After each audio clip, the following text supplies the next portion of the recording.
Hello everybody, my name is Mr. Gomez and today we're going to be talking about melody. Now in my previous video we talked about rhythm, which tells us when to play and how fast to play. But melody tells us what to play, specifically how high and how low and where those notes fit into our music. So when I talk about high or low, what I'm talking about is something called pitch, okay? Pitch tells us how high the note can go, so we have a super high note like this one, or how low a note is, okay, which is some super low note like this one, okay, and everything in between. So in this sense, you can think of rhythm as left to right, and you could think of melody as up and down. So in order to start writing a piece of music, we need, first we need a clef, okay? So there's two types of clefs. Last time we were using something called the treble clef, okay? But there's also this other one that goes on the bottom called the bass clef. In Spanish we call this one clave del sol, clave de sol, and this one is clave de fa.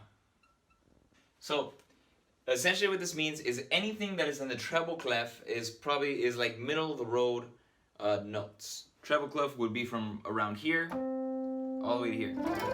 Whereas bass clef would be anything from here and down. Or if you're learning to play piano, then bass clef is basically what you're going to be playing with your left hand, and treble clef is where you're going to be playing with your right hand. Now, these clefs sit always at the beginning of a staff, okay? A staff consists of 5 lines going across, okay? And just like when we did rhythm, we read from left to right. However, now because we're doing melody, we also have to read up and down, because however high the note is tells us that the note is higher. If it's lower, it tells us that it's lower. So let's start on the treble clef, okay? Each one of these lines represents a letter, and the letter represents a note, okay? So we have 5 lines. This one is E. Next one is G. Then we have B, D, and then the very top line is F.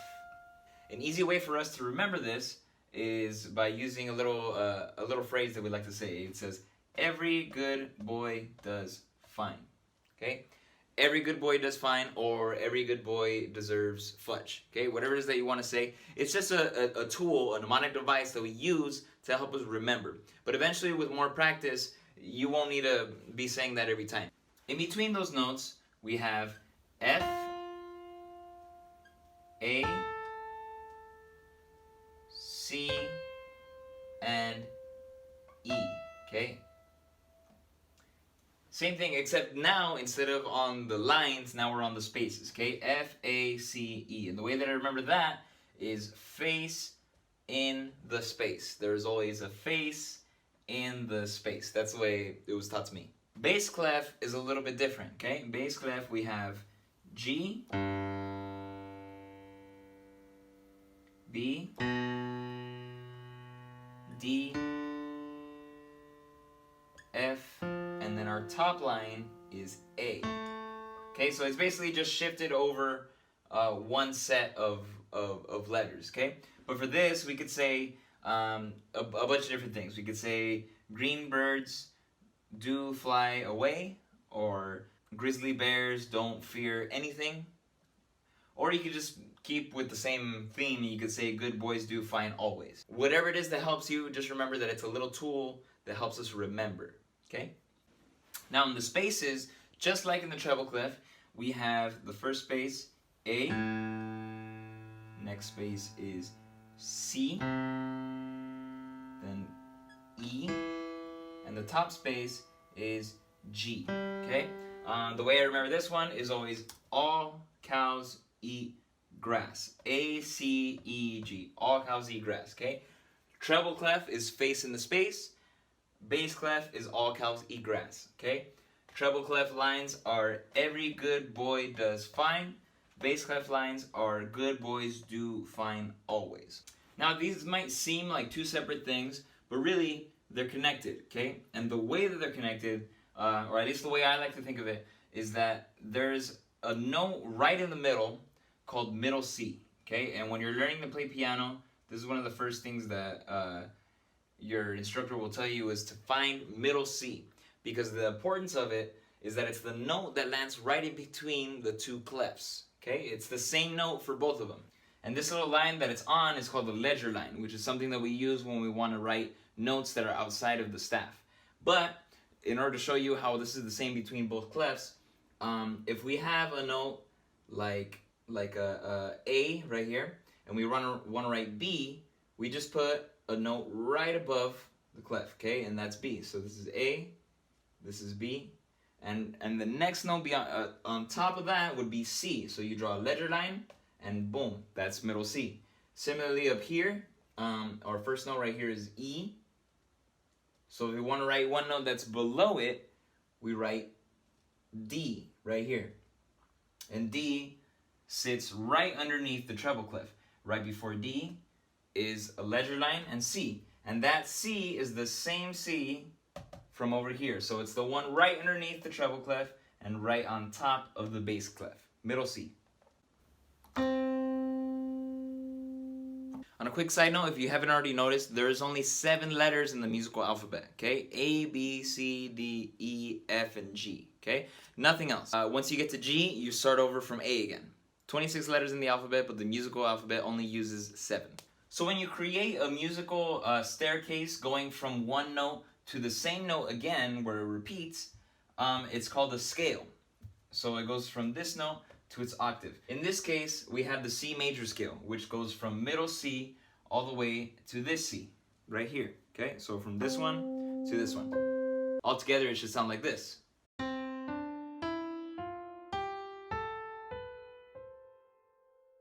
Okay, so if you notice, this note and this note up here are the same thing. Play them together. They're the same thing, it's just that one is higher than the other one. That's the low one, that's the high one, okay? That's called an octave. So we learned about the notes that are on the lines and the notes that are in the spaces. But in order to play the notes that are in between those notes, luckily we don't have to learn more letters, but we do have to learn how to use accidentals. Accidentals are little symbols that tell us whether we need to play one semitone higher or one semitone lower than the original note that we're looking at. So there's only 3 that we really need to know about. There's this one that looks like a little number symbol. There's this one that looks like a lowercase b. And then there's this one, okay? The little number symbol is called a sharp. The lowercase b is called a flat.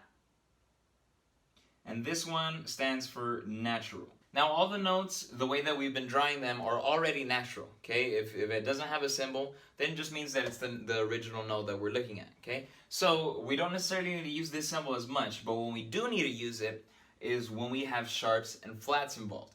Sharp tells us that the note is one semitone higher, or the black key to the right of that note, and flat tells us that it's one semitone lower, or the black key to the left of that note. So using what we learned so far, what note is this here, okay? How do we figure that out? Well, it's in a space, so that's the first thing that we would figure out, is what letter is it, okay? So in the space of the treble clef, we remember that it's face in the space. How do we spell face? F-A, so that's an A. And that symbol that's to the left of it is a little number style symbol, which means sharp. What does sharp mean? It means higher, okay? So the note A would be this right here. That's an A, but because it's sharp, we gotta play the black key that's to the right of it. So that's an A sharp. And now we have this note. This time it's on a line, so we gotta figure out what do we say for the line. We say, every good boy deserves, right? So that's a D. That would be this D right here. But we have a little symbol that's next to it that looks like a lowercase b, which means flat. So that would be one note to the left. So that would be called a D flat. And the last thing I want to talk to you about is key signature, okay? So just like with rhythm, we had time signature. Time signature told us how to organize the bars into sections so we know how to count all the beats. Key signature tells us what key we're in so that we know what accidentals to use throughout the entire piece of music. Now, I'm not going to go over all the key signatures that there are in this video because I feel like that would be a little bit too much information, and also it relates back to something called the circle of fifths, which explains to us how all the keys are in relation to one another and how they work basically in a circle. But simply put, if there's no accidental next to the clef, then we are in the key of C major. Or we could also be in the key of A minor, which is the relative minor of C major.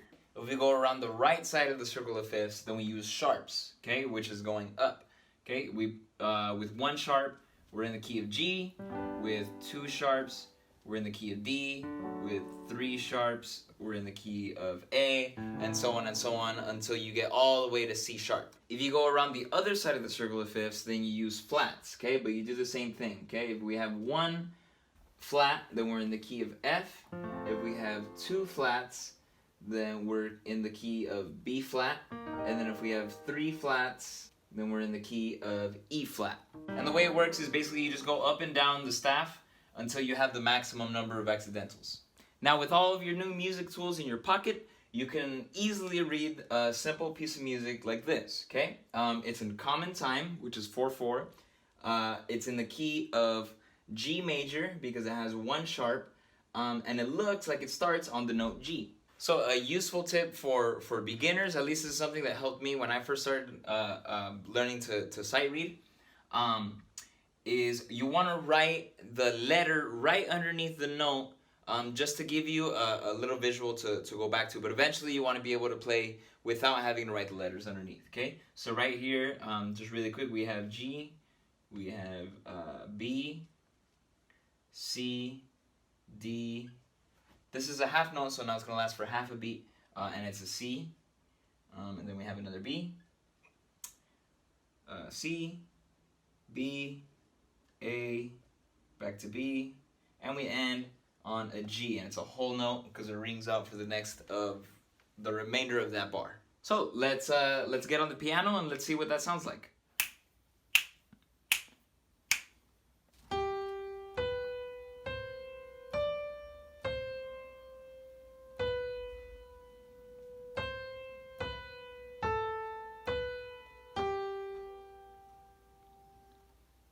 Just like anything in music, there's always so much more to learn. So I encourage you to continue learning, continue practicing, watch other videos, or if you want to practice this hands-on, I would recommend trying to write your own pieces of music now that you have a little bit of the tools that you need to start writing simple melodies. Or a great resource that you could use is something called teoria.com, okay?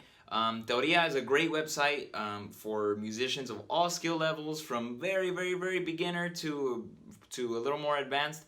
And all it does is it provides you with exercises to practice your note reading, your ear training, your key signatures, whatever it is that you need practice with. Teoria is one of the best tools that you could use for practicing your music theory. Aside from that, my name is Mr. Gomez, and thank you very much for watching.